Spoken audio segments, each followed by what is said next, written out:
지금부터 수업을 시작하도록 하겠습니다.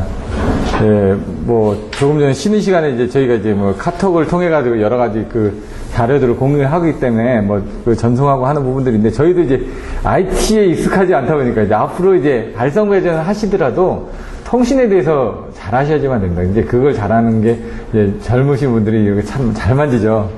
저희 핸드폰을 딱 주죠. 어떻게 락을 풀어가지고 애들이 다 합니다.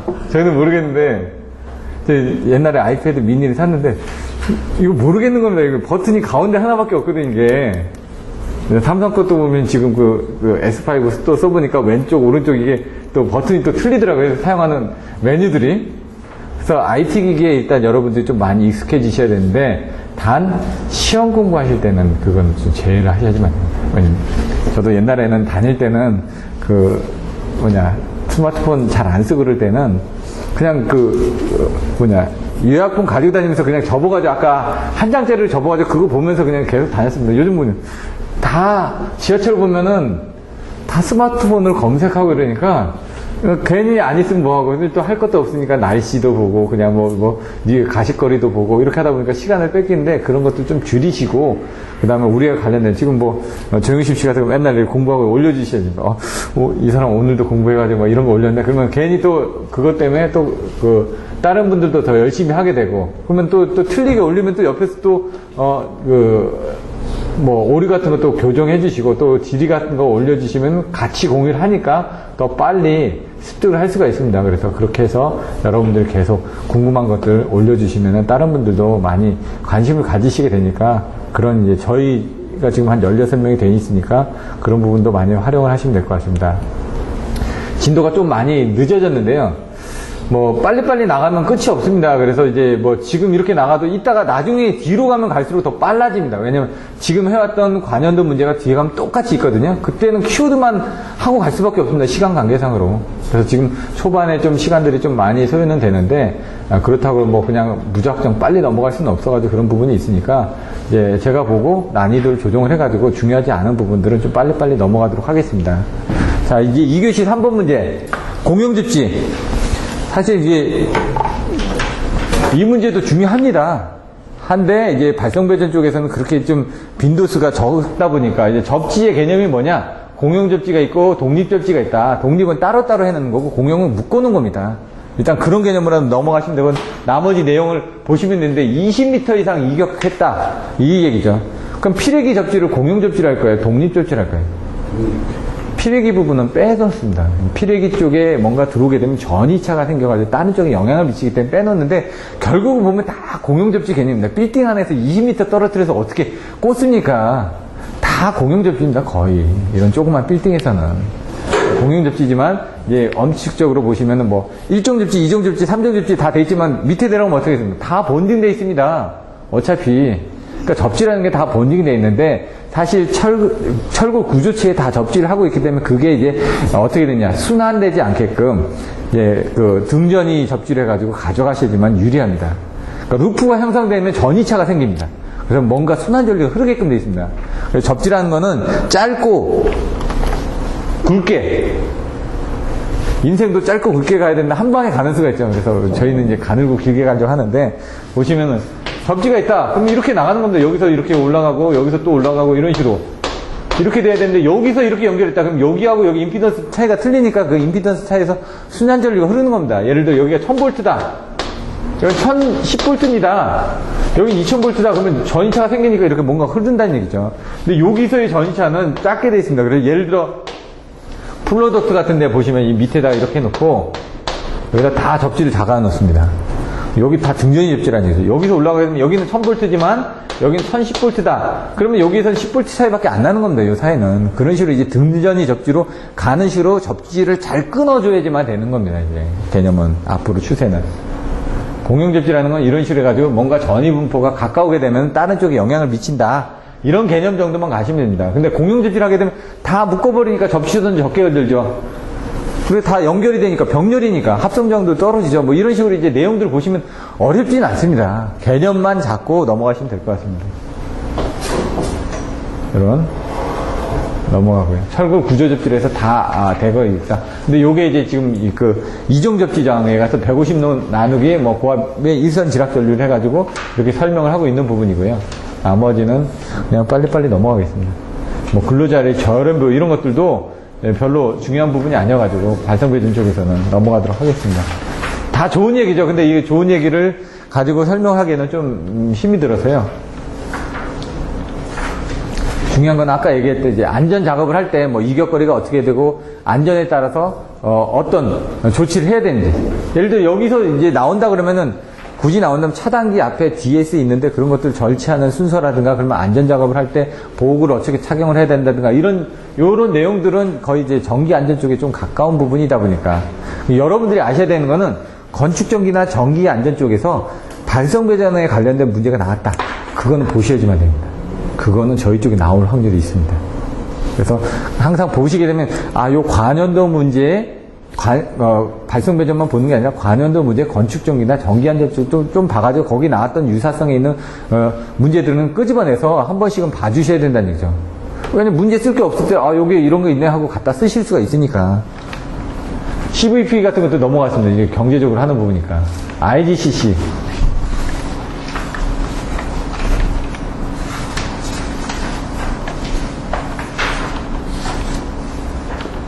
자, 여기 IGC. 석탄가스화로에서 석탄을 가연성 가스로 전환하고, 석탄을 이용해서 그 안에서 가스를 뽑아내는 겁니다. 예를 들어 이제 보령 같은 1, 2, 3, 4, 5, 6, 7, 8은 가스 발전이, 석탄화로입니다. 근데 9호기, 10호기는 IGCC로 바꿔서 달았습니다. 설치를 했다는 얘기죠. 그럼 어떤 거예요? 석탄이 들어옵니다. 그 유연탄이 들어오면 그 유연탄을 쪼개가지고 거기서 이제 가연성 가스로 뽑아냅니다. 그러면 더 잘 타겠죠? 더 잘 타는 걸 이용해서 얘는 이제 복합발전의 개념으로 이제 들어가는 거죠. 어떻게 보면은. 옆에 가스 발전도 있고 그 다음에 화력 발전도 있으니까 그런 식으로 연료를 올리는 겁니다. 그래서 1차로 이 가스 연료를 연석시켜 가스를 발전한 후에 그 배열을 이용하여 2차로 스팀 터빈을 발전시킨다. 그래서 이제 복합 발전의 개념이라는 게 그 증기가스 위에 다른 가스를 써서 같이 쓰는 겁니다. 복합 발전이. 그러니까 그 증기를 어디서 얻느냐? 다른 발전소에서 남은 여열을 이용해가지고 HRS를 통해서 이제 다시 한다 이거죠. 열회수 모유를 통해서. 그래서 석탄을 부분적으로 산화시키거나 메탄화를 해가지고 천연가스를 만들거나 아니면 수소가스를 넣어가지고 이런 식으로 이제 만들어낸다는 얘기입니다. 석탄에서 뭔가 가스를 끄집어내는 역할들을 이렇게 만들어낸다는 얘기죠.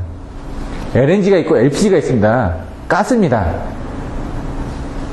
예를 들어 LNG 같은 거는 냉각을 시켜가지고 가져오죠. 왜냐면 부피를 줄이기 위해서. 가스는 부피가 커지지 않습니까? 냉각을 시키면 물이 되거든요.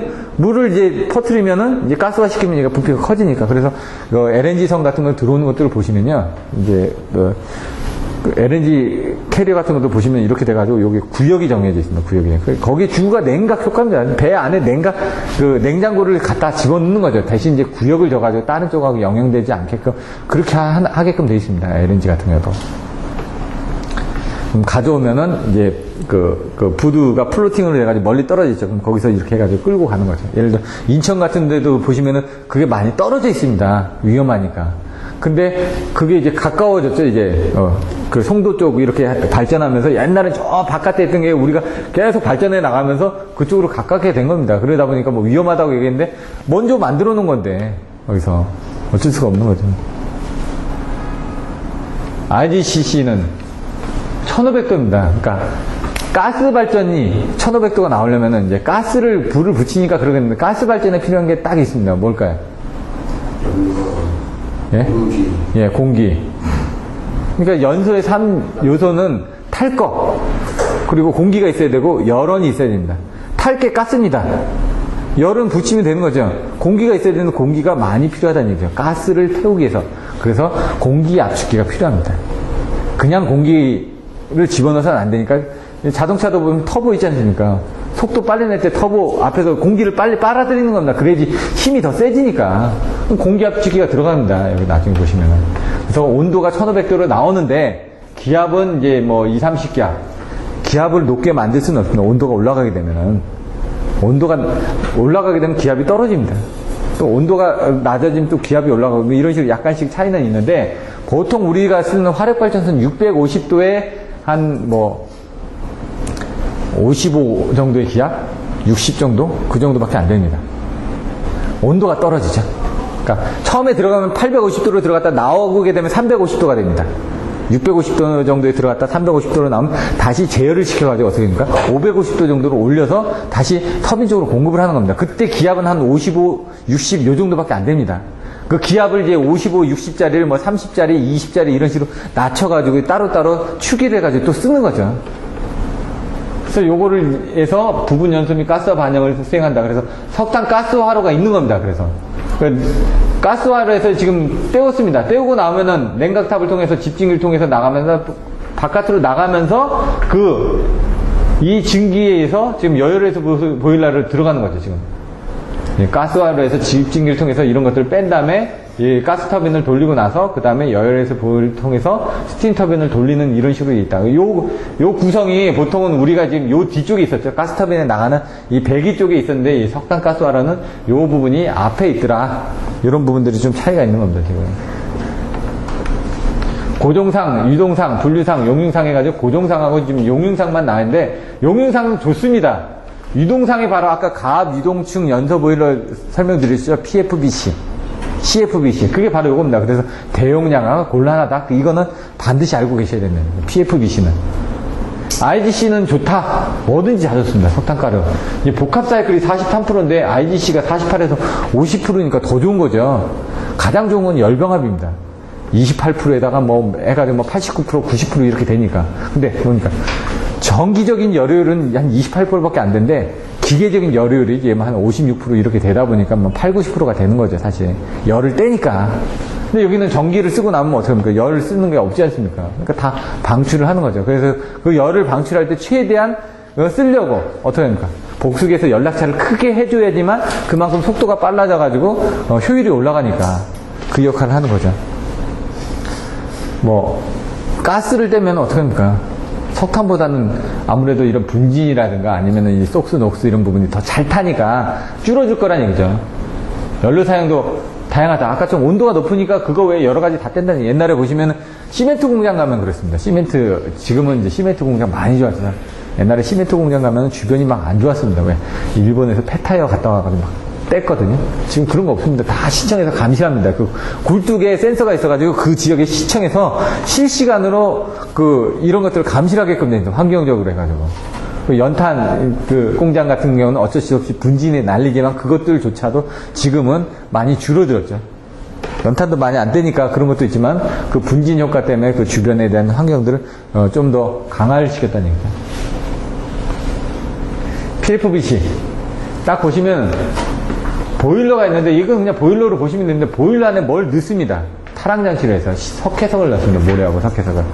그럼 이 FD팬에서 이렇게 밀어주거든요. 밑에서. 밑에 옆쪽에 있습니다. 제가 실제로 가서 봤더니 이 보일러 밑에 이렇게 있는데 한 2층부터 이렇게 돼 있는데 밑에 1층에서는 이렇게 볼 수 있게끔 됐고 1층하고 2층 사이 쪽에 FD팬이 불어 넣어줍니다. 이렇게. 불어 넣어주고 이제 약간 위에 있습니다. FD팬이. 왜냐면 밑에서는 석회석을 빼내줘야 되니까. 그래서 여기 불어주면은 여기서 올라갑니다. 뭔가 올려줄 거 아닙니까? 연료를. 올려주면 그 위에서 이렇게 붕붕붕 떠 다닐 때 처음에 중유를 넣어가지고 불을 붙입니다. 그러면 양쪽 네 군데에서 불을 딱 붙이면은 파이어를 저번에 동영상 보셨죠? 이런 식으로 돌면서 이제 타는 겁니다. 타고 나서 그게 어느 정도 올라가면은 그다음부터는 그냥 연료만 집어넣어도 되는 거죠. 처음에 불 붙이기가 힘드니까. 그래서 처음엔 중유 같은 걸 넣어가지고 온도를 올려서 그렇게 붙여주고 그 다음에 불 붙은 상태에서는 자기가 돌면서 떼고 나면 그게 이제 다시 연도를 통해서 나가는 거고요. 바깥에 위로 올라가면 이제 아이디팬으로 이제 빠져지면서 연도 통해가지고 집진기 통해서 스택을 통해서 이제 바깥으로 나가게끔 되어 있습니다. 그러면 그 밑에 있는 석회석을 다시 빼내가지고 재활용을 하는 거죠.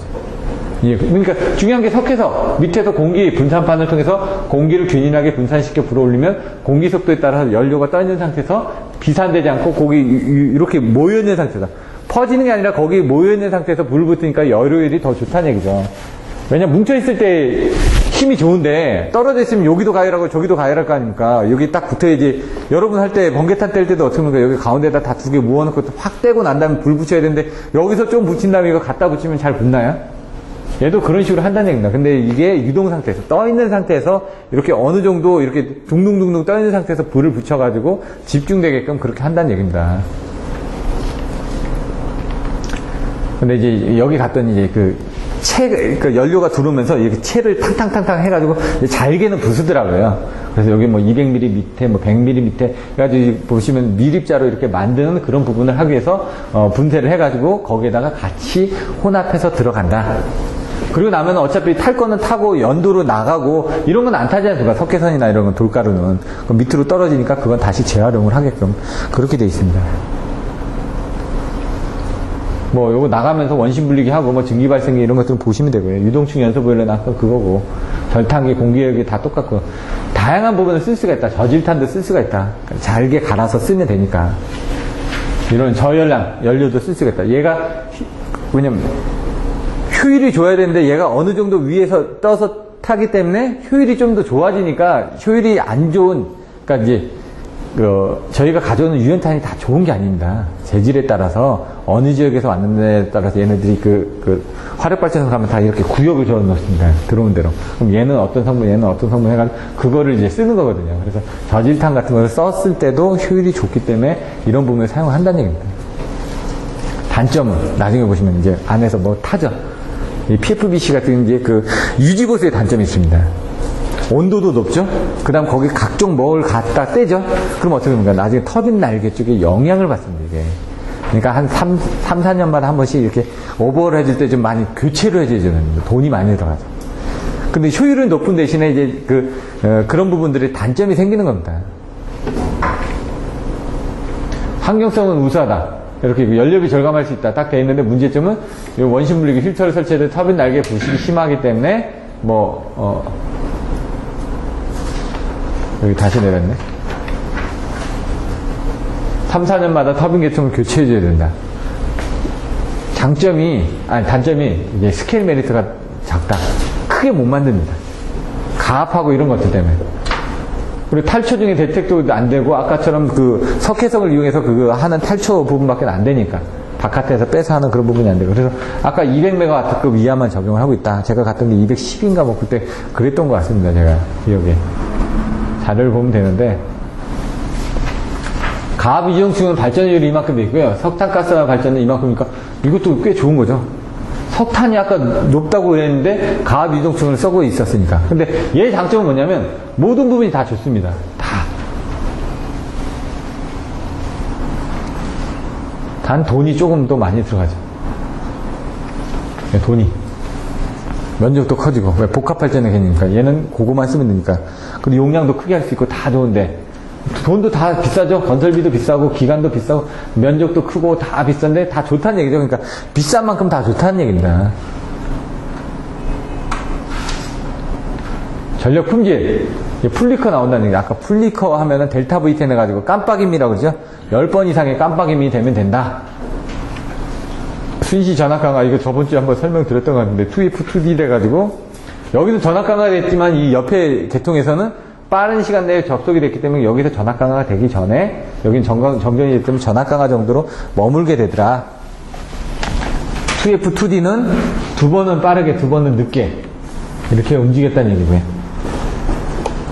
고주파, 아까 얘기한 것처럼 풀릭하고 고주파가 전압에 왜곡되는 부분을 있기 때문에 여기서 중요한 건 델타 V10을 해가지고 시감도 개수도 좀 설명하고 불쾌함을 느끼는 부분이 뭐 100%다 80%다 해가지고 그 전에 자료들 보여드렸지 않습니까? 그런 것들도 좀 그림도 그려놓고, 그러니까 다른 사람의 답안지를 보면서 여기에 이런 것들도 좀 들어갔으면, 그러니까 여러분들이 이제 그런 것들, 이 답안지가 모범 답안이 아닙니다. 더 좋은 모범 답안들이 많은데 여기도 좋은 답안지들이 있습니다. 그래서 이걸 보면서 어떤 식으로 답을 쓸 건가를 같이 한번 모색을 해보자는 얘기죠.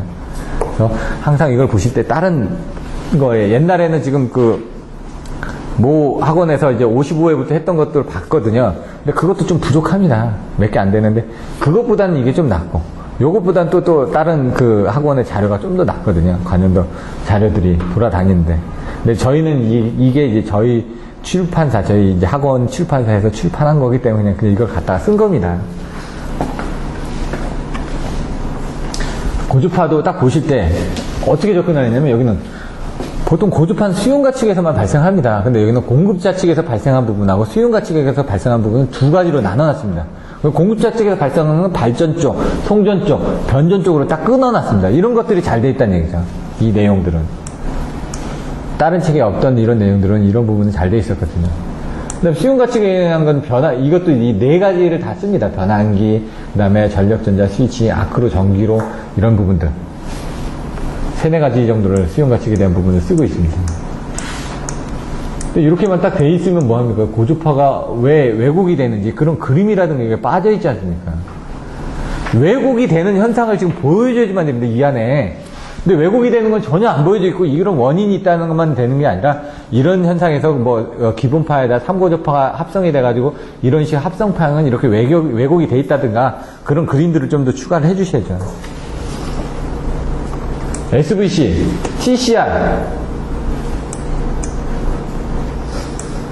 TCR이 트랜지언트 사이리스터 컨트롤 리액터. 죄송합니다. 사이리스터를 컨트롤해서 리액터 성분을 제어하는 겁니다. TC는 사이리스터를 스위치를 해가지고 캐패시터를 스위치를 하는 부분이고요. FC는 픽스드 콘덴서. 아까 얘기한 콘덴서는 딱 정해져 있습니다. 왜? 다단계로 이렇게 단계별로 밖에 안 올라가니까. 그러고 나서 리액터를 이용해서 제어를 하는 겁니다.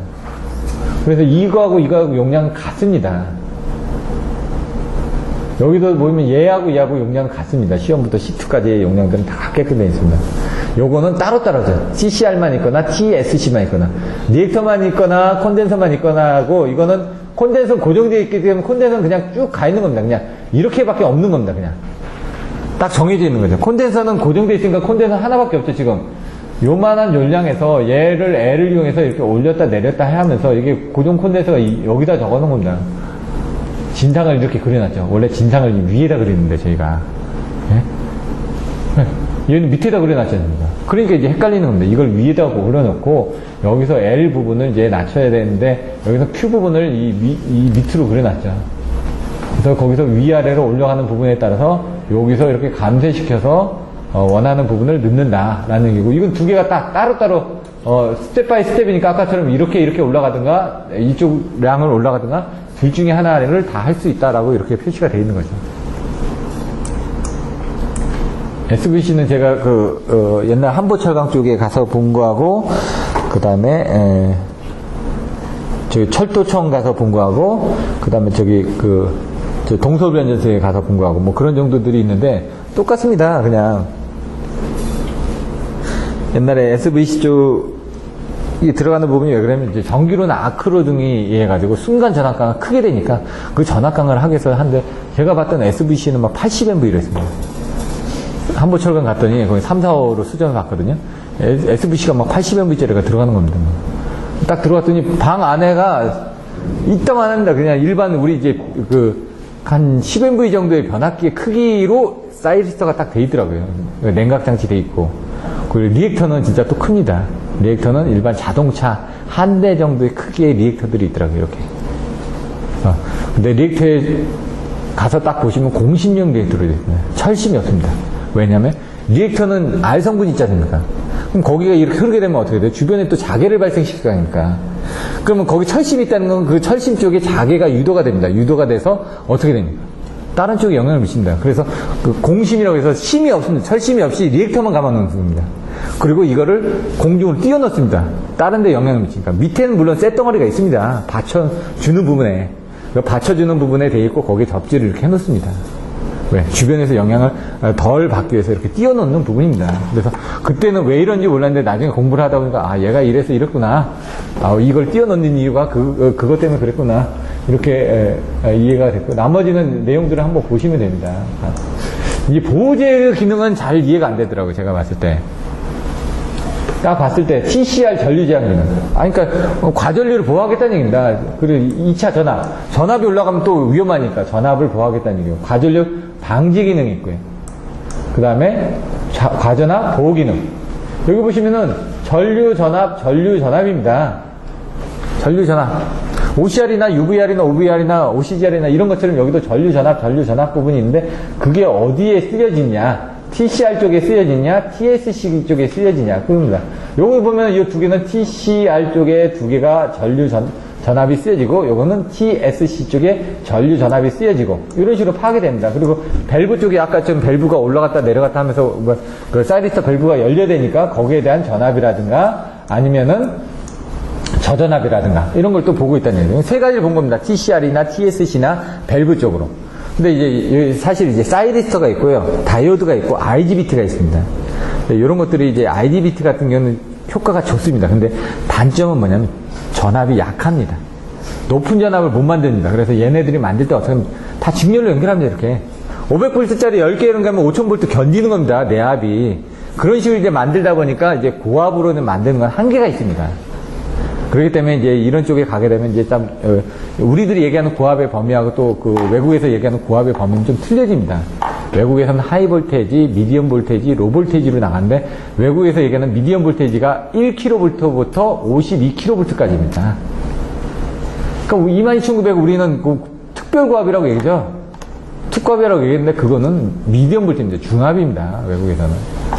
우리나라는 600V만 넘어가면 690V 같은 건 고압이라고 하죠. 외국에서는 1000V 미만이기 때문에 저압인 겁니다. 그리고 외국 제품들이 좀 더 튼튼한 게 걔네들은 이제 그 범위대에서도 견딜 수 있게끔 범용적으로 만들 수 있게끔 24나 36이나 같은 범위입니다. 거의 24kV나 36kV나 그렇기 때문에 그런 부분들이 좀 더 튼튼하게 되는 거죠. 전압 레벨별로 뭔가 이제 틀리기 때문에. 여기는 이렇게 돼 있습니다. 동기전압 감시 있고 과전압 대책이 있고 이렇게 돼 있는데 딱 봤을 때, TCR, TSC 쪽에 대한 뭐 과전류, 과전압, 뭐 밸브에 대한 부분 이렇게 있다라고만 보여지지, 저도 이런 것까지는 잘 모르겠습니다. 제가 했을 때는 어떤 기능이 있었냐면, 그 피더에 51H라는 계정기가 있었습니다. 그 뭐냐면, 고조파가 너무 그쪽으로 많이 들어오게 되면은, 그 SVC가 문제가 되기 때문에 그 고주파 들어오는 양을 가지고 SVC를 보호하기 위해서 트립되는 그런 51H 계정기가 있었거든요. 저는 그거는 봤습니다. 다른 것들은 자세히 못 보고 그것 때문에 갔으니까. 나머지는 그냥 한번 보시면 될 것 같고요. 저도 잘 모르니까. 자, 여자 전류. 이게 히스테리시스 곡선인데 보자력입니다. 이게 딱 어떻게 되냐면 사실은 처음에 시작을 하면은 이렇게 됩니다. 처음에 시작을 하면 이렇게 갔다가 뭐 남았습니다. 다시 돌아와가지고 이렇게 가면은 이건 뒷면으로. 이게 왜 그러냐면요. 전류가 올라갔다 내려갔다 올라갔다 내려갔다 하지 않습니까? 이렇게 파형이. 그러니까 한번 이렇게 올라갈 때 채워준 겁니다.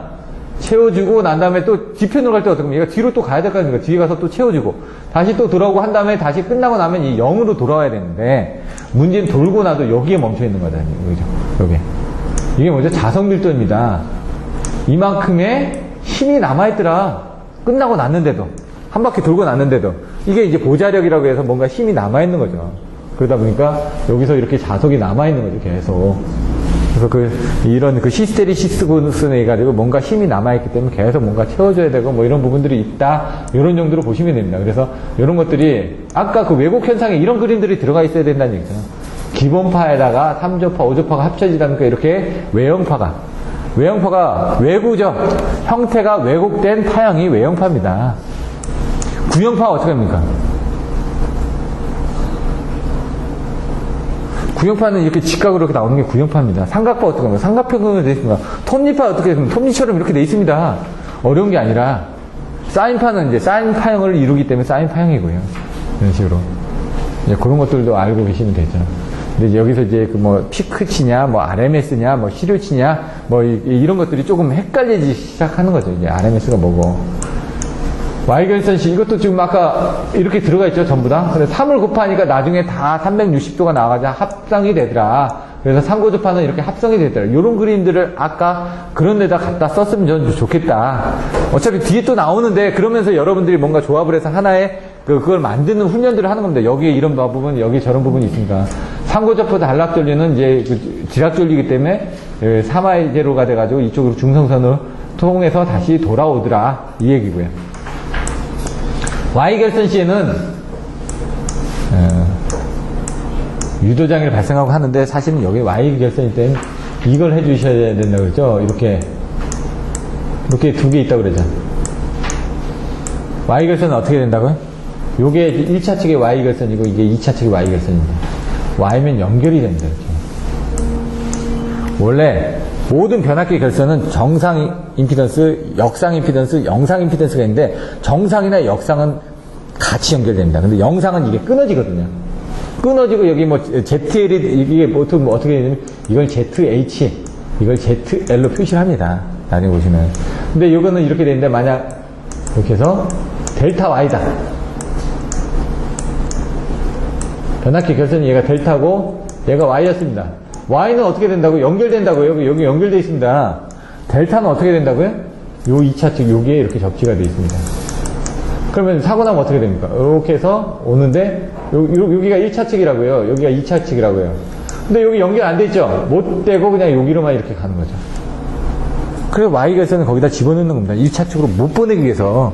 YY에다 저걸 넣어주니까. 근데 이런 걸 정확하게 알고 이제 써주면 되는데, 이제 이런 것들은 이제 조금 고난이도인데, 이게, 이 임피던스까지 이해해서 쓰시려면은. 그런 것들도 이제 아셨다가 이제 나중에 답안지 때 저런 그림 하나 써주시라는 얘기입니다. 그게 나오니까. 성전설로 표현 오늘 배웠습니다. 선로정수. RLCG를 해주는데 RLCG를 이렇게 그려준다는 얘기죠. 근데 이게 다음 주에 배울 이제 송전선로에서 송전 특성에서 송전선로가 단거리, 중거리, 장거리별로 나눠집니다. 단거리 수 킬로미터, 중거리 수십 킬로미터, 장거리 수백 킬로미터 이렇게 해놓고 단거리는 무슨 회로? 뭐만의 회로? 예? R과 L만의 회로. 중거리는 RLC만의 회로. 장거리는 RLCG만의 회로. 그러면 중거리의 해석 방법. 예. 집중 정수 회로를 해가지고 T형, 파형으로 분류해서 한다. 단거리는 그냥 어떻게 합니까? 이거 집중 정수 회로 해가지고 그냥 단거리 전압 강화로 이제 표시하지 않습니까? 이게 25점짜리로 나왔다고 이렇게 간단하게 그리는 이 부분이. 예제 7-3을 해가지고 뭐 증명하라 이럴 때 나왔던 요 유형의 문제들이 많이 있거든요. 그래서 요거는 알아두셨다가 써주시면 어떻게 되느냐. 이거 그 전에 설명드렸죠. 어떻게 된다고요? 이거분의 이거다. 삼각함수 피타고라스 정리에 대해서 이거 자성 플러스 이거 자성은 얘다. 이 역률에서도 설명드렸지 않습니까? 그럼 여기 부분이 어떻게 되냐? 요게 ER이다. 여기가 뭐다? IR 코사인 세타다. 요게 뭐다? 요거 IX의 사인 세타다. 이렇게 나왔고. 그 다음 여기까지가 이제 X축이 됐고, Y축은 뭐다? 허수 성분이 여기 올라가야 되는데 뭡니까? 우리가 필요한 건 요거밖에 안 되지 않습니까? 그래서 어떻게 합니까? 요 전체에서 요걸 빼주면 된다, 이거죠. 요 전체에서 요걸 빼주면 되죠. 이 전체가 IX 코사인 세타 R이고, 요거, IR의 사인 세타 R이니까 요걸 빼주면 되는데, 요 성분이 미소하기 때문에 빼버린다. 나중에 없어져 버린다. 그래서 나 이걸 루트를 씌워가지고 하는데, 결국은 여기 부분은 날아가고, 요거만 남게 된다. 이 얘기입니다, 지금. 그래서 그것만 남게 되니까, 그게 IR 코사인 세타의 IX 사인 세타로 해가지고 이렇게 되면서 단거리 전압 강화는 이렇게 표시가 된다. 이게 이제 단거리에서 쓰는 전압 강화고요. T형 파형으로 하게 되면 틀려지고, 그거를 IR 코사인 세타고 X 사인 세타에다가 유리니까 100%를 곱해가지고 보는 게 전압 강화율 이렇게 된다. 해적해불의 위에를 칠 수 있는 거, 어구. 지나가면서 긁을 수 있지 않습니까? 그럼 뭐 바닷속에 어구, 그다음 쌍끌이어서. 그리고 바람이 불면은 뭐가 불듯이 바다 밑에도 조류가 흐르죠. 그거에 따라서 조류 때문에 왔다 갔다 하면서 긁혀질 수가 있다. 그래서 방지 대책은 구조적으로 튼튼한 해적케이블. 저번에 해적케이블 보여드렸죠. 도체, 내부 반자진층, 절연체, 외부 반자진층, 방식층인데 방식층 사이에 뭐가 있었습니까? 막 튼튼한 게 뭔가 막 잔뜩 들어갔죠. 그래가지고 막 두꺼워졌지 않습니까? 그렇게 만든 부분이 있다라고 보시면 된다는 얘기죠.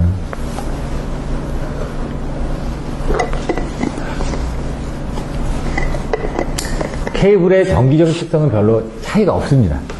기계적인 특성이 차이가 나 있다는 얘기죠. 물속에 들어가야 되니까. 방수도 돼야 되고. 그리고 물속에 있으면 어떻게 됩니까? 압력이 틀려집니다. 압력이. 일단 물 밑으로 들어가면 들어갈수록 압력이 세집니다. 그렇기 때문에 그 압력에 대해서 견딜 수 있게끔 기계적으로 튼튼해져야 된다는 거죠. 그리고 쌍끌이어서는 어떻게 보면 바닥을 긁고 가버립니다. 그래서 웃긴 게 처음에 이 머리를 잘못 쓴 게 우리나라가 하면서 계약을 할 때 하나밖에 안 깔았습니다. 비하인드 스토리가 하나밖에 안 깔았는데 이제 뭐 예를 들어 뚜껑도 안 덮었습니다. 트러프처럼 해가지고 뚜껑도 덮고 해야 되는데 안 덮다 보니까 이제 우리가 이제 그러니까 그때 당시에 이제 프랑스에 이제 한 대밖에 없는 배가 와서 위에서 이제 케이블을 직접 만들면서 깔고서 내려갔던 거죠. 왜냐면 케이블이 긴 거를 못 만드니까 배에다 모시니까. 근데 지금은 이제 그 LS 산전에서 어떻게 하냐. 저기 그 금강산 가는 저기 그 동해 쪽에 바로 그 앞에 케이블 회사가 있거든요.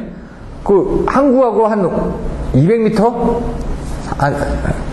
정문까지는 한 200m 되고 바닷가까지는 한 1km 정도 됩니다. 그럼 그 밑에 이렇게 그 터널을 뚫어가지고 그 옆에 배 갖다 놓고 거기서 만든 다음에 배에다 다 실었습니다. 돌돌돌돌 다 말아가지고 배에다 실어가서 그냥 깔은 겁니다. 100kg짜리를 그 케이블 회사에서 그대로 만들어가지고 그대로 실은 겁니다. 근데 그때는 그런 그게 없었으니까 왜 100kg를 만들어서 옮길 수도 없거냐. 그러다 보니까 그때는 배 위에서 만들어가지고 끌면서 내려갔던 거죠. 근데 이제 멍청하게 이제 두 선을 깔았어야 되는데, 예비선까지. 하나만 깔고 나서, 거기에 대해서는 뭐, 우리는 깔았으니까 나중에 그, 외국 회사는 다 단서전 달아놓지 않습니까? 이거 이렇게 했을 때 책임 안 져. 뭐, 여기 나중에 뭐, 쌍끌이가 지나가다가 되면은 뭐, 문제 안 한다. 이렇게 했는데, 그거에 대한 보호장치를 제대로 안 해놨다가 쌍끌이가 지나가면서 그걸 긁어버렸습니다. 그래서, 예? 끊어진 거죠. 끊어졌으니까 어떡합니까? 이었죠. 근데 케이블을 한번 이었으니까 이게 뭐 이거 그 나중에 혹시 문제가 생길 거 아닙니까? 그러니까 새로 다시 한번 또 깔았습니다. 하루에 그게 한 1억인가 그러는데 임대비가 새로 또 깐 다음에 기존에 깔았던 거 어떻습니까? 그거 예비선을 쓰는 겁니다. 그래서 새로 깔은 거 가지고 쓰다가 이번에는 이제 아예 잘 깔았겠죠. 아예 두 선을 해가지고 잘 모르겠지만 그래서 얘네들이 깔 때 보면은 그 LS산지 홈페이지 들어갔던 로봇이 지나가면서 이렇게 뭐 땅 파고 그 다음에 당겨가지고 밑에다 묶고 덮고 뭐 이런 식으로 이제 그림이 나와 있더라고요, 옛날에. 어떻게 했는지 모르겠지만 인터넷에 찾아서 한번 보시면 나올 것 같습니다. 강선이 들어간다, 철선이 들어간다, 이렇게. 수심이 얕고 조류가 완만한 장소를 해야 되고, 왜냐면 이게 꼬여지게 되면은 아무래도 안 되니까 직선으로 가야 되고, 이렇게 돼 있습니다. 이런 것들 보시면 되죠, 그냥. 5m 이상 안 되게끔 해야 되는데, 제주 쪽으로 내려가면 5m가 넘어가겠죠. 그래서 깊은 구간도 있고, 적은 구간도 있고, 그러면 그 위에 부표가 있습니다, 다. 뭐가 있으면 그 위에 뭐가 있습니다. 그래서 이 지역은 주의해라. 그러니까 배들도 그냥 가는 게 아니라, 자기네들 정해져 있는 구역 내에서만 저기를 할 수가 있습니다. 어로 행위를. 거기를 벗어나게 되면 이제 문제가 되는 거죠. 그래서 그 부분을 이제 다 이렇게 표시를 해놓기 때문에, 네? 1.5톤의 안강만 당 및 기타 오에 견딜 수 있도록 헤드 케이블을 땅 속에다 파묻어라. 밭을 떨어뜨렸는데 재수없게 그 위에다 딱 찍어버리는 겁니다. 쇳덩어리가. 네? 그럴 수도 있는 거니까. 쌍끌이는 긁어버리니까 안 되니까 땅 밑으로 넣어라 이거죠, 이제. 그리고 그 위에다 자갈 같은 걸 덮어가지고 뭔가 이제 긁고 가더라도 이제 견딜 수 있게끔 해줘라. 이 얘기고요. 초전도 케이블. 초전도 케이블, 니옵티탄이라고 했죠. 일반 도체에 대해서는 저항이 이렇게 커집니다. 근데 이제 니옵티탄 같은 것을 사용하게 되면 절대 온도 이하에서는 전기저항이 옵니다. 제가 옛날에 한번 대전에 갔더니 초전도 그걸 시험을 해주는데 뭐 질소 용액 같은 걸 붓더라고요. 그러니까 얘가 공기 중에 둥둥둥 뜨더라고요, 진짜. 저항이 없어지면서 얘가 둥둥둥 뜨더니 뭔가 되더니 얘가 뭐 이렇게 움직이더라고요, 뭐가. 거기에서 뭘 봤는지. 이제 좀 오래전에 가서 기억은 잘 안 나는데 하여튼 초전주태 뭐 해가지고 하면서 얘가 뭐 저항이 없기 때문에 이게 뭐 어떤 힘들을 발휘한다 이렇게 저는 그때 들었었거든요. 그리고 나서 나중에 보니까 이런 겁니다. 초전주태는 온도가 낮아지면 저항이 없어져서 어떤 저장이나 이런 것들을 많이 할 수 있구나. 그래서 이걸 이용한 부분이 뭐가 있냐라고 봤더니 이제 뭐 변압기도 있고, 그 다음에 전동기도 있고, 발전기도 있고, 그 다음에 연료 저장에 관련된 부분들도 있고, 뭐 다양하게 나오더라 이거죠. 근데 이제 연료 저장 부분은 초전도를 이용해서 하는 부분은 아까처럼 그 냉각을 통해서 뭔가 이렇게 자유롭게 하면서 거기다 냉각을 시켜놓고 그 사이에서 계속 도는 겁니다. 돌고 그 차단기를 막아놔가지고 그게 바깥으로 못 나오게 하면서 저장을 시켜놓는 거죠. 이외에 이제 이건 초전도 쪽에 대한 관련 부분입니다. 그래서 X의 질소를 넣고 그 질소가 어디가 들어가냐? 가운데 들어가는 거예요. 냉동기로부터. 여기서 또 돌아오는 부분들이 있고 그 안에 여기 도체 부분들이 가운데 있고 절연체가 있고요. 그럼 자세히 보시면 질소가 공급이 되고 절연체가 있고 초전도체가 그 다음에 있습니다. 좀 특이하죠? 보통은 도체가 가운데 있습니다. 그리고 또 차폐층이 있고 이게 절연층이죠. 그리고 그 다음에 액체 질소가 있고 또 바깥에 또 있고. 그러니까 이게 보시면은 가운데 있고 바깥에 있고 그 사이에 그 도체가 있는 형태가 되어 있습니다. 중공정선처럼. 그 직류 케이블 도체. 아이고요. 이런 거, 요거는 잘못돼가지고, 지운 거고. 여기선 좀 이게 왔다 갔다 했었습니다. 나중에 보시면은. 문제 2, 단락비. 아까 정무, 압계, 삼류, 지계. 일단 외우시면은 나중에 하다 보면 이게 외워집니다. 단락비가 비율인 건 알겠습니다. 계좌전류하고 계좌전류 비율인 건 알겠는데, 그걸 잘 모르겠다, 이거죠. 아까 보시면은 그 발전기의 가능 출력 곡선에서 그림 그릴 때 어떻게 했죠? 딱 지진이 일어났습니다. 뭐 일본 지진이 많이 일어나니까 이건 지상 영역, 이건 진상 영역. 그 다음에 여기 하나, 둘, 셋. 여기를 위로 해서는 올라갔으니까 얘는 과여자고 얘는 저여자자. 여자는 뭐라고요? 계좌라고요. 그렇게 말씀드렸지 않습니까? 이 계좌전류의 비율이 여기 부분이 커지는 겁니다. 여기도 커지겠죠. 근데 특히 여기 부분이 작습니다. 작은데 이 단락비가 큰 거는 여기가 큰 겁니다. 이렇게 여기 부분이 여기가 단락비 부분이거든요. 여기 KS는 XD분의 1 해가지고 이 단락 부분만큼 여기가 이렇게 연결이 되게끔 되어 있습니다. 그리고 여기의 원점이 여기입니다. 원점. 그래서 여기서 이렇게 그래서 원의 방정식을 이렇게 그린 겁니다. 사실은 나중에 보시면은 여기 부분이 커지니까 어떻게 됩니까? 요만큼 더 늘어난 거 아닙니까?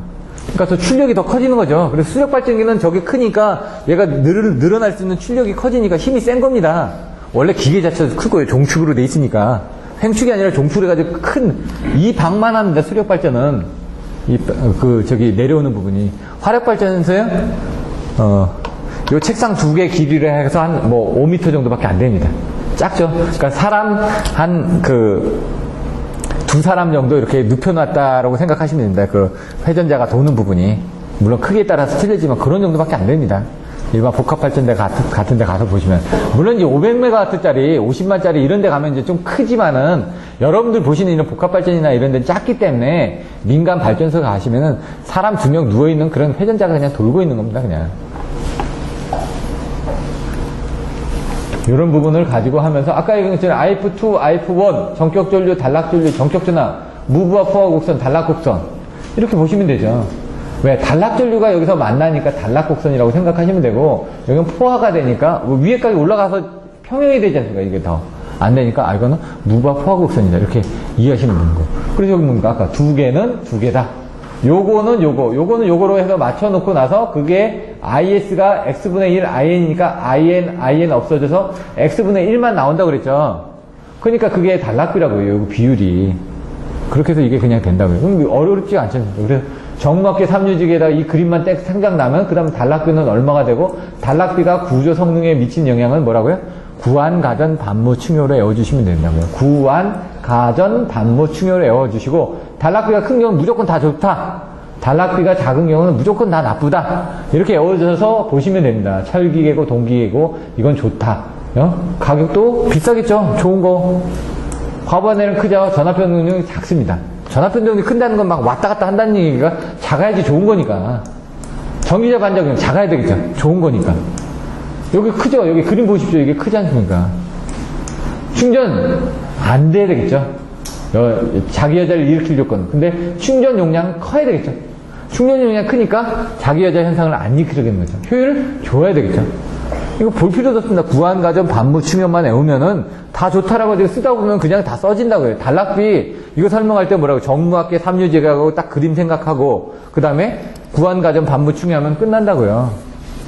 이게 뭐가 어렵습니까? 단지 외우는 방법을 모르고 이해하는 방법을 모르니까 이제 어려운 거죠. 이제 여러분들이 다음에 이런 것들을 자꾸 만드셔가지고 외워서 써 나가셔야지만 쉽게 답안지를 쓰실 수가 있다고요. 문제는 이제 이걸 외우는 데 있어서 좀 더 이해를 하고 외워야지만 오래 가겠죠. 근데 무식하게 외우시라고 일단은 어떻게 합니까? 일단 10점짜리 답안지를 써야 되니까 지금 10점짜리 답안지 쓰는 거에 저는 주안을 두고 있습니다. 여러분 10점짜리까지만 올라오면 그 다음에는 어떻게 합니까? 그거는 그 다음에 여러분 몫이죠. 왜냐면 내공을, 그러니까 기본 초식도 안 된 사람한테 내공을 막 주입하죠? 막 정신 없습니다. 기본 초식을 배운 다음에 내공이 들어가야지 그 다음부터 발전을 하는 거죠. 여기 P는 VI 코사인 세타에서 이거 여러 번 설명드렸었는데 이게 VI입니다. 근데 뭐라고? P는 VI 코사인 세타니까 이 세타가 어떻게 이 사이가가 아닙니까? 여기에 각이 여기고 여기에 각이 요거 아니까 그러면 요거는 P는 요렇게 해서 요게 이제 P의 내용이 될 텐데 예를 들어 얘 사이각은 세타3는 요겁니다. 세타3는 Q1에서 Q2를 빼든가 Q2에서 Q1을 빼든가 하는데 I에다 콘주게이트를 하면은 여기에서 여기를 빼니까 플러스가 나오겠죠? 전체 큰 거에서 작은 걸 빼니까. 근데 요 작은 거에서 큰 걸 빼보십시오. 그럼 마이너스가 나오겠죠? 그러니까 여기다 I에다 콘주게이트를 취하면은 P 플러스 JQ가 되는데 V에다 콘주게이트를 취하면은 요 각을 마이너스로 한다고요. 작은 각에서 얘가 10인데 얘가 20입니다. 10 마이너스 20 하면 얼마니까? 마이너스 10이니까 이거 마이너스가 되는 겁니다. 이렇게. 그 얘기입니다. 결론은 V에 공액을 취하면 뭐라고 딱 이게 그 각도가 빼지다면 나중에 뭐가 된다고? 마이너스가 나온다고요. 그 개념만 가지고 하시면 금방 됩니다. 얘는 I에다 하면은 어떻게 된다고요? 플러스가 나온다고요. 그거 설명하라는 얘기입니다. 이거 10점짜리로. 근데 이제 수식이 들어가 있으니까 어려운 것처럼 보이시는데 그겁니다. 세타 1 마이너스 세타 2 해가지고 이거 다 더해주고 더해주고 코사인 사인 코사 뭐 해가지고 나눠주면 이게 되는데 이게 뭐가 어렵습니까?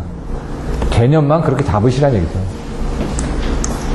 너무 별애로 요걸 바꿔놨습니다. 또 V가 밑으로 가고 I로 바꿔가니까 이제 또 헷갈려야지 이제 또. 그러면서 이제 진상 지상 부분이 이거 진상으로 올라갔지 않습니까? 아까 지상부였는데 I가 밑에 있는 지상부하였을 때는 I에다 콘주게이트를 취하지만은 이게 지금 뭡니까? I 부분이 진상이 돼 있을 때는 뭡니까? V에다 콘주게이트를 취해야지 그게 맞는 거죠. 각도가 반대가 돼 있으니까. 그런 얘기란 얘기입니다, 지금. 그러니까.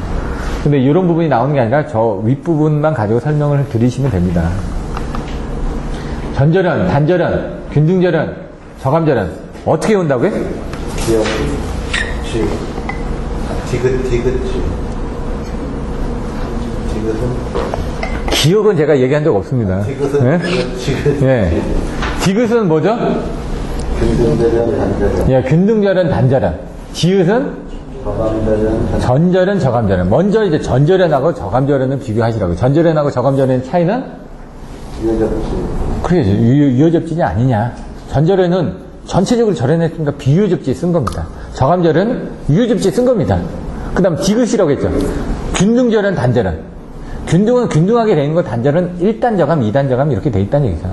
이게 자꾸 헷갈립니다. 나중에 헷갈리다 보니까 이거 안 해, 뭔지는 아는데 뭐하고 이게 연결되는지 모르니까 제가 디귿은 디귿으로, 지읒은 지읒으로 이렇게 해서 외워주시면 나중에 요 4개 중에 2개 가지고 10점짜리로 문제로 나온다고요. 그럼 그때 어떻게 합니까? 이제 그때 하더라도 이게 전절연하고 저감절연하고 비교해서 이렇게 하는 건데 그 저감절연은 뭐다? 균등절연하고 단절연하고 비교해서 하는 건데 단절연은 뭐다? 이런 식으로 이제 답변을 해주셔야지 이 사람이 확실히 알고 있구나라고 하죠. 뭔가 비교 대상을 확실하게 보여주셔야 되죠. 이제 절연 호수 같은 거 나와 있고요. 요 그림 그려놓고요. 절연협조 내용에 이런 부분이 있습니다. 분명히. 근데 이런 것들을 상황 봐서 넣어주시면 되고. 절연협조가 뭐다? 필액의 제한전압을 기준으로 하여. 항상 이게 뭐 나오면 뭐 나와야 된다고. 제가 하면은 머리가 나왔으면 꼬리가 나와야죠. 그게 뭔지를 항상 키포인트를 딱 정해놓고 계셔야 된다고요. 절연협조 나오면 PI액이 나와야 된다고요. 그 다음에 어떻게 했나요? BIL 나오면서 절연 강도 비교를 해가지고 860, 750, 650, 460, 1367, 1175, 1050, 690. 그 다음에 뭐라고요? 2610, 2250, 2050. 이거의 2배라면서 아까 690에 1380 이렇게 또 하나 또 배우시게 되는 거죠. 이렇게 다 DC의 보호 기능. 글쎄 이거는 저도 안 봤는데 딱 보면 이게 무슨 극이죠?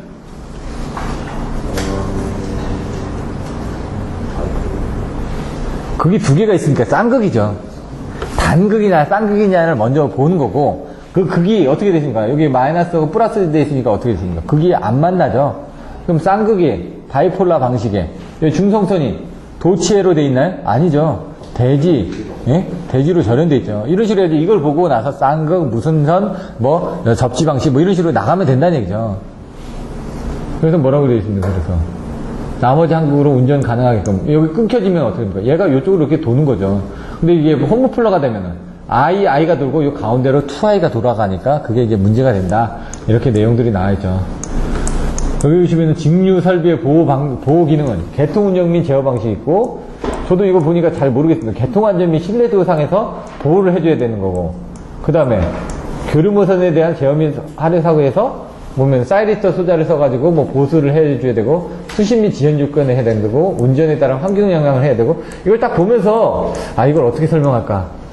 좀 설명하기가 좀 애매하더라고요. 왜냐면 저도 이거는 안 해봤으니까. 제가 해본 거는 팁이 나오는데, 여러분들이 이걸 생각하는 방법밖에 없습니다. 먼저 HVDC가 뭐라는 걸 정확하게 알고, 여기다 나오는 건 그 HVDC가 하는 역할이 뭐다. 안정도 및 신뢰도를 하는 역할이 있기 때문에, 거기서, 그런 것들을 보호하기 위해서 어떤 역할이 있다. 운전에 따른 환경영향. 그럼 뭐 고주파 필터를 쓰고 있죠. 그런 부분이 있고, 그 다음에 염해 대책에 대한 부분들. 사이리스 밸브 보호하기 위해서. 아까도 보시면은 TCR, TSC, 밸브, 이렇게 거기 그 SVC에서 보호를 했지 않습니까? 여기서도 그런 식으로 사이리스 밸브를 보호를 하고 있네요. 왜? 또 냉각도 해줘야 되고, 이런 냉각에 관련된 부분들도 있고, 이런 것들이 있으니까 이걸 보고 적절하게 조합을 하셔야 되는데, 이게 맞는지는 잘 모르겠습니다. 저도 와닿지가 않다 보니까 이게 진유 설비의 보호 기능이 이게 모범 답안인지 아닌지 잘 모르겠습니다. 내용들 보시고요. 전형적인 사이리스 밸브는 153623입니다. 153624. 저는 그렇게 외웠습니다. 153624. 그게 뭐냐면요. 1번, 2번, 3번, 4번, 5번, 6번. 1번으로 가면은 얘가 5번으로 들어오고, 그 다음에 3번으로 가서 6번으로 들어오고, 그 다음에 2번으로 가서 4번으로 들어오고, 153, 624 여기까지 이렇게 도는 부분이 그렇게 돈다고 했습니다. 세 번이 이렇게 돌아야 될 거 아닙니까? 한 번, 두 번, 세 번 돌아야 되는데, 153, 624로 외웠었습니다, 저는. 옛날에. 그거를 이제 표시를 해놓은 겁니다. 사이리스에서 얘가 돌고 하는 부분을, 밸브가 도는 부분을 이렇게 뭐 어렵게 써놨죠, 지금. 밸브 변환이 6펄스기 때문에 이렇게 변화하는 부분을 그렇게 변한다. 그 얘기입니다. 세트러블 리액터가 있고, 아까 여기 들어가는 부분을, 근데 얘는 이제 조금 틀려지죠. 내용들, 여기로 들어가는 부분에서, 뭔가 C도 있고, R도 있고, 여기 지금 변환장치, 여기 6개는 지금 똑같은 것 같은데, 변환 부분이 돌아서 가는데, 여기서 돌아오는 부분에, 요게 이제 DCL적인 역할을 하는 거죠. 여기는 ACL 역할을 하겠네. DCL은 그러니까, 여기 리액터가 달려있습니다. 그리고 사이리스터가 6개가 이렇게 달려있습니다. 그리고 여기 또 리액터가 달려있습니다. 여기 콘덴서가 달려있습니다. 이렇게 이제 6펄스가 있습니다. 여기 부분을 보통 뭐라고 하냐면은, 뭐라고 하죠? 여기가 컨버터가 되는 겁니다. AC를 DC로 바꿔주는 부분. 이 뒤에 또, 요 뒤에 또 붙죠, 여기. 여기가 어떻게 되죠? 인버터 부분이 되는 겁니다. DC를 AC로 바꿔주는 겁니다. 근데 우리는 뭐라고요? 이걸 다 합해서 인버터라고 부르고, 이걸 다 합해서 MV 드라이브라고 부르고, 이건 뭐 스피드 드라이브라고 하고, 뭐 여러 가지 용어들을 많이, VSD라고 부르고, 다 똑같은 얘기입니다. 그런데 UPS에서 가서 보시면 여기는 렉티파이어라고 부릅니다, 여기를. 정류기로 해서. 6상 정류기, 12상 정류기. 똑같은 역할을 하는데, 부른 용어들이 틀린 겁니다. 여기가 ACL 역할을 해가지고 리프를 줄여줍니다. 고주파가 들어오는 부분이 여기서 줄여진다는 얘기가. 유출되는 것도 줄여주고. 그러니까 이쪽으로 들어오는 부분을 줄여주다 보니까 고주파가 바깥으로 나갈 수 있는 부분을 줄여주는데, 얘를 이렇게 달면 전압강화가 생깁니다. 그렇기 때문에 얘를 많이 안 답니다. 용량을 작게 하고요. 그 다음에 요 뒤에 있는 이 부분은 고주파를 줄인다기보다는 맥동률이죠. 얘가 하나, 둘, 셋, 153, 624 되면 이렇게 찌그러질 거 아닙니까? 그거 맥동률을 줄이기 위해서 요걸 쓰는 겁니다. L하고 C 부분을. 그걸 이제 잡아주기 위해서. 이 C는 어떻게 보면 잡아줬다, C는 저장이라면서 평균을 내주는 겁니다. 요거는 그 들어오는 리프를 줄여주는 거고. 그런 역할을 하는 겁니다, 여기서 시리스라고 해서 여기 뭐 특허되는 요 기법들이 있어. 여기서 발생하는 고주파를 없애주는 그런 특허 내용도 있습니다. 또 보시면은 나중에 깊숙이 들어가다 보면은 어디 회사 거는 그런 게 있더라. 그래서 그게 고주파가 우리 인버터는 적습니다라고. 왜냐면 저희 인버터 안에 시리스가 있어가지고 그 고주파를 줄일 수 있는 기능이 있습니다. 이렇게도 얘기를 하거든요. 마지막입니다. 정전유도하고 전자유도하고 이렇게 해놨습니다. 정전유도의 발생 원인. 딱 하면은 전력선과 통신선 사이의 상호 정전 용량입니다. 상호 정전 용량. 근데 평상시하고 고장시에 발생하는데 평상시 때는 문제가 안 됐습니다. 왜? 이게 상호 정전 용량 불균형인데 그 LC의 정전 용량인데 이게 연가에서 미리 다 되어 있기 때문에 사고시도 적습니다. 그래서 이게 사실 보시면은 이렇게 돼 있는데 전력선과 통신선 사이에 돼 있으면 여기 하나 더 늘어났죠. 여기서 요걸 빼면은 뭐 계산할 때 쓰는 거라고요? 잔류전. 송전선의 잔류전압 계산할 때 쓰는 걸로 다 보시면은 요거 없습니다. 그게 차이가 난다는 얘기죠. 그래서 이제 WCE 오전에 이제 수업 받으신 분을 이제 충전 전류하고 충전 용량하고 선로 정수 부분에서 그 충전 전류 계산할 때 그게 나왔죠. 전류 플러스 전류 플러스 전류입니다. 요게 요 전류입니다. 요 전류. IA는 WCE거든요. 근데 이 전류는 여기하고 여기하고 전압 차이에서 양단에 걸려있는 정전 용량에 의해서 이렇게 흐른다. 그 얘기입니다. 여기 뭐라고? IA, IB, IC는 I0다. 그걸 쓴 겁니다. 이게 IA거든요. 근데 I는 충전 전류는 WCE다. 이겁니다, 그냥. 그걸 다 풀어서 쓴 거라는 얘기죠. 그런 다음에 요거를 E0로 해서 그런 다음에 여기 2제로 있지 않습니까? 2제로. WCA 이렇게 돼 있으니까 2제로 넘어가고, 여기 2제로 넘어가고, 2제로 넘어가고, WCA, CB, CC 해가지고 빼주니까, 요거 밑에 이렇게 나오고, 그 다음에 여기 CAE가 이렇게 나오는 거죠. W는 다 없어져 버리니까, 여기 다 없어지지 않습니까? 여기 CC, 여기 부분은 요거에 합을 해서 또 없어지고, 그래서 나중에 CAEA 여기 부분만 나오는 거죠. 요거 이제 계산한 결과를 보시면 쉽습니다. 근데 여기에서 이쪽으로 나가는 게 또 헷갈려집니다, 여러분들이 또. 여기 루트가 있었나요? 없었나요? 또 헷갈리죠? 예? 루트 있어요. 예? 루트 있어요. 예? 루트가 있어야지만 됩니다. 네. 근데 이제 이런 거 닦고 이게 맞거니 하는데 이제 루트가 있는 경우도 있고 없는 경우도 있는데 그거는 여기 자성이 들어갔냐 안 들어갔냐 또 이게 또 틀려지거든요. 그러니까 그냥 이걸 닦고 다 맞다라고 보시면 되는데 모범 답안이 아니기 때문에 여러분들 항상 다른 거하고 비교해서 보시라는 얘기죠. 루트가 있는 경우가 있고 없는 경우가 있다는 얘기죠. 자, 송전선의 완전 연가를 실시하기 때문에 이런 부분에 대한 문제점은 별로 없더라. 정전 용량은. 근데 문제는 뭐냐? 전자유도 장애라는 얘기죠. EM은 마이너스 J 오메가 ML 3I0 해가지고 상호 인덕터스. 차폐기수로 또 계산하는 방법들을 설명드렸죠. 피레기에 제한전압 나오고 이런 피레기에 단자전압 계산하고 이런 것들도 다 설명드릴게요. 진행파의 반사와 투과 개수에 대한 내용도 설명드렸고요. 그런 것들이 여기서 조금씩 또 발전이 돼 나갑니다. 여기서 중요한 건 이 수식 모르면은 꽝입니다. 이 수식 모르면 꽝입니다. 유도장에서. 저 그림 못 그리면 끝입니다. 잔류전압 가서 이 그림 그리신 분이 있고요. 여기 와서 잔류전압 그림 그리시는 분이 있습니다. 여기 시제로 빼먹는 분이 있습니다. 이거 넘어가는 거 모릅니다 하고 안 쓰셔도 됩니다. 이건 써주셔야죠. 모든 걸 다 쓰실 필요는 없으니까. 전력선측 대책, 통신선측 대책인데 LMI0를 했습니다. 저는 어떻게 되냐면 병직, 루, 차신지, 예? 그 다음 소분으로 했습니다. 병직리, 차신지, 소분. 예? 제가 어떤 방식인데 한번 볼까요? 이거 L이니까 병행한다. 그리고 애우기 쉽게끔 이게 길이니까 직각이다. 그다음 루트를 변경해라. 병직루로 외웠다는 얘기죠. 그거 외우니까 이제 내용을 좀 쓰기가 쉽다 이거죠. 제 생각에는. 왜냐면 L에 관련된 부분이니까. 그다음 차신지. M입니다. 차폐 아닙니까? 차폐선을 설치해라. 그리고 신속하게 차단을 해라. 그리고 지진 캡을 해라. 왜? 영향을 미치지 않게 땅속에다 깔아라 이거죠. 왜? 사고 나는 부분이 다 위에 땅속에 있으면은 영향을 덜 미칠 거 아닙니까? 병직류, 차신지, 그 다음에 소분, 소리렉터를 써라 이거죠. 지락전류 주기에서 분류를 해가지고 조절해라. 분포 조절을 해라. 이렇게.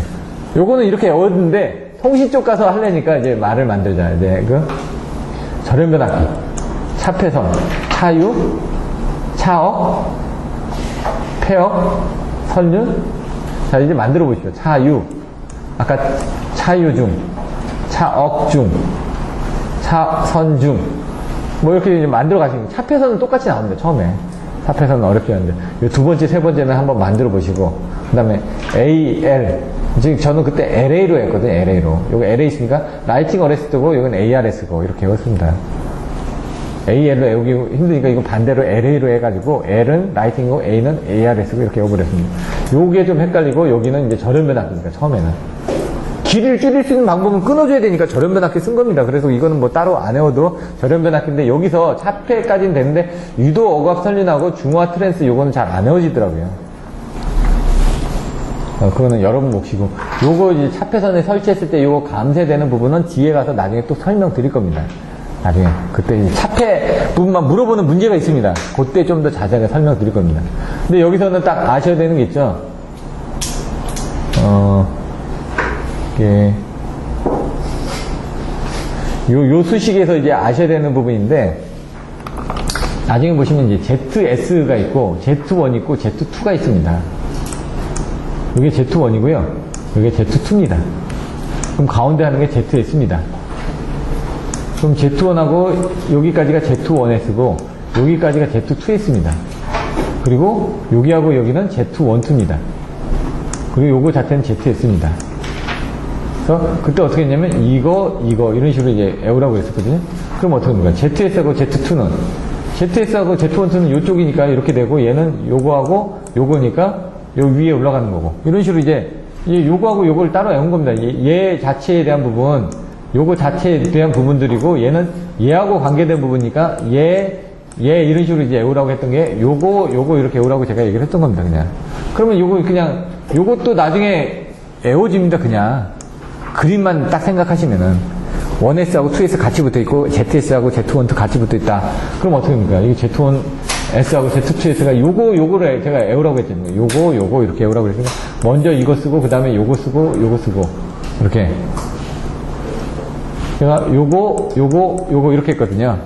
요거 그러면 요게 위에 올라가고 이게 일자처럼 되죠. 1 빼기 요거 하고 이렇게 애우는 방법들은 여러 가지로 많이 만들어낼 수가 있습니다. 이게 지금 뒤에가 페이지가 누락됐어요. 네. 그래서 그거를 좀 파일에서 출력해서 여기다 붙이셔야 돼요. 네. 이게 원래 이제 그 부분이 스캔을 뜨면서 이게 사실 이제 원본을 스캔을 떴던 걸로 기억나는데 이게 막 좀 바뀐 것도 있고 누락된 것도 있고 그래서 그런 것들은 한번 파일은 여기 다 있으니까 보시고요. 지금 전체적으로 내용 설명드렸고 다음 주에는 이게 앞에 써져 있습니다. 지금 10문제 정도 가져와서 여러분들이 30분 안에 10문제를 쓰셔야지만 됩니다. 30분 안에 10문제를 쓰게끔 키워드만 뽑아오시라는 얘기입니다. 키워드만.